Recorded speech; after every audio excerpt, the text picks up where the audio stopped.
अच्छा, आज बात करते हैं क्लियर थिंकिंग की, यानी साफ सोच की। और इसे समझने के लिए हम एक कहानी का सहारा लेंगे। ये कहानी है रवि नाम के एक नौजवान की, जिसने कुछ कमाल के सिद्धांतों से न सिर्फ अपनी सोच बदली, बल्कि अपनी पूरी जिंदगी ही बदल डाली। तो कहानी शुरू होती है रवि से।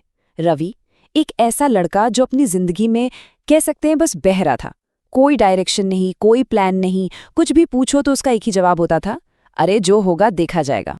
तो हम रवि के इस सफर को 6 हिस्सों में देखेंगे। ये वो 6 सबक हैं जिन्होंने उसकी सोच और जिंदगी को एक नई दिशा दी। चलिए शुरू करते हैं। तो सबसे पहले, जैसा कि मैंने बताया, रवि की जिंदगी बिना किसी खास मकसद के चल रही थी।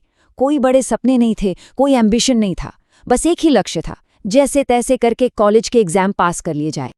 लेकिन फिर, जैसा अक्सर कहानियों में होता है, उसकी जिंदगी में एक मोड़ आता है। एक चाय की दुकान पर उसकी मुलाकात होती है अजय से। अजय एक मेंटोर की तरह थे और उन्होंने रवि के इस जो होगा देखा जाएगा वाले एटीट्यूड को सीधी चुनौती दी। यहीं से रवि की ट्रेनिंग शुरू होती है।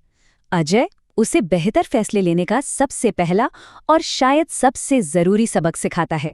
अजय उसे समझाते हैं कि देखो, अच्छे फैसले लेना सिर्फ इस बात पे डिपेंड नहीं करता कि कोई कितना स्मार्ट है, बल्कि असली बात यह है कि वो फैसला किस हालत में लिया जा रहा है। मतलब उस वक्त किसी की दिमागी, इमोशनल और यहाँ तक कि फिजिकल हालत कैसी है।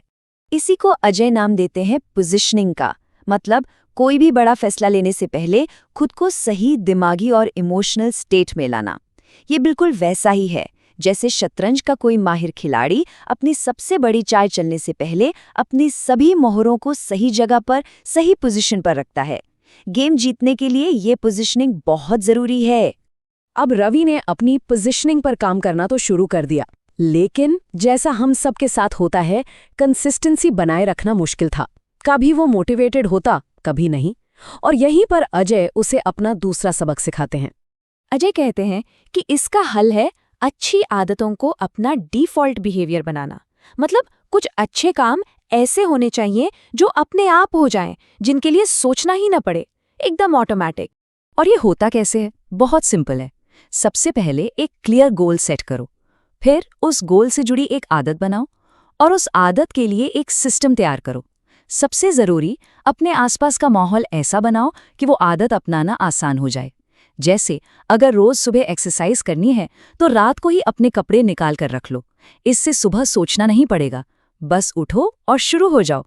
अच्छी आदतें अपनाने का ये सबसे आसान तरीका है। तो अब रवि की जिंदगी पटरी पर आने लगी थी, लेकिन उसे महसूस हुआ कि सब कुछ करने के बाद भी कभी-कभी उसके फैसले गलत हो जाते थे। ऐसा लगता था जैसे कोई अनदेखी ताकत है जो उससे गलतियां करवा रही है। जब उसने ये बात अजय को बताई, तो अजय ने समझाया कि ये कोई अनदेखी ताकत नहीं, बल्कि कॉग्निटिव बायस हैं। मतलब हमारी सोच में कुछ ऐसे शॉर्टकट या जाल होते हैं जो हमें पता भी नहीं चलते और हमारे फैसलों पर असर डाल जाते हैं।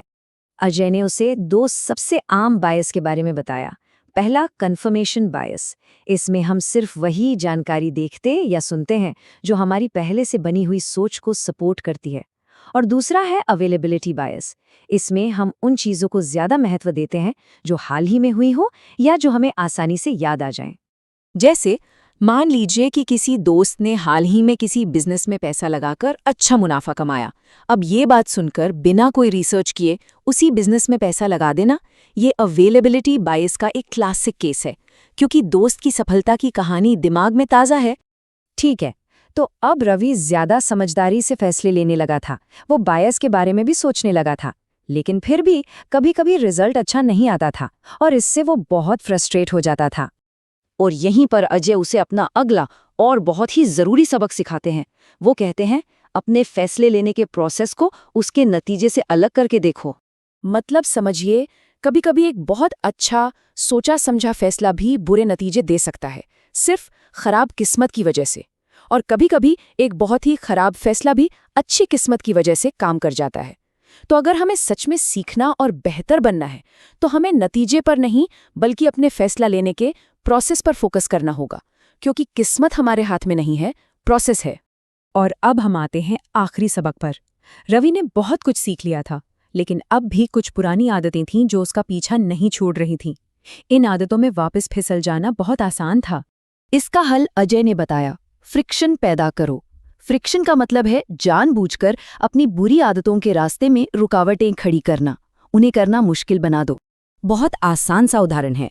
मान लीजिए कोई देर रात तक टीवी देखने की आदत छोड़ना चाहता है, तो बस एक काम करो, टीवी का रिमोट सोफे के पास रखने की बजाय किसी दूसरे कमरे में रख दो।